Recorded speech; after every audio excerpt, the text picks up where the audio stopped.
So welcome back guys to another video, and today I'm doing a review on a Metal Max Xeno.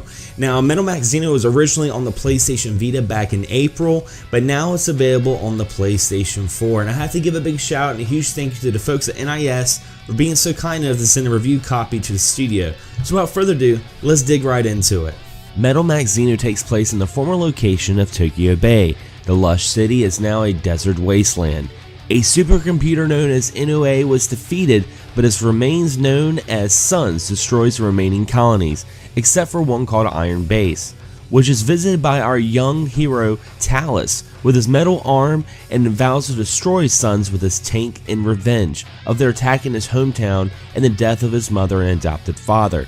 The citizens of Iron Base agreed to help him in exchange for his assistance in seeking out survivors from the surrounding settlements. And that's when your journey truly begins.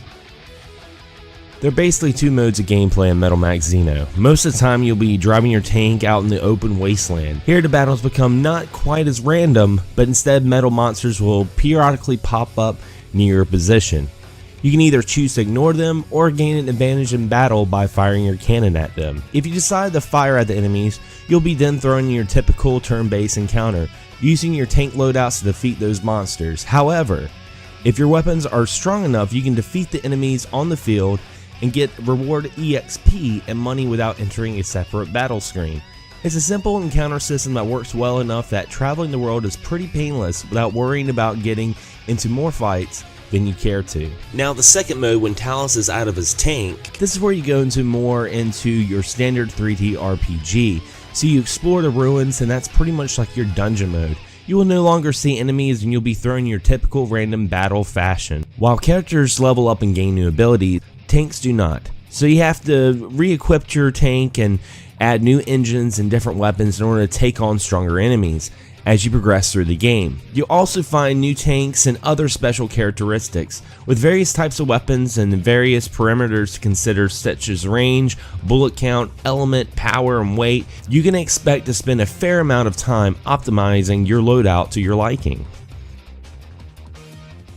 Now when it comes to scoring Metal Max, I have to say that this was kind of a difficult game to give a fair score to, because there are things that I like about the game and there's things that I didn't really care for. Starting first with the things that I actually liked is I liked the graphic style. The graphic style, I admit, gave me kind of a nostalgia buzz for PS2 JRPGs, which is pretty ironic because this is the first Metal Max game since the PS2 era. So I actually really like the graphic style. It's nothing too eye-popping. It's a little on the basic side, but I like it. I think years from now, I think it will age really well look-wise. But story, while I did like the story, I felt like it wasn't that crazy. It's not a game that I'm going to remember years from now and be like, oh man, that Metal Max game, Metal Max Xeno, I'm telling you, that was one story that I can never forget, because I probably will. It's a game for the now. It's a game to play now and then maybe go back 2 years from now. It's a slow cooker.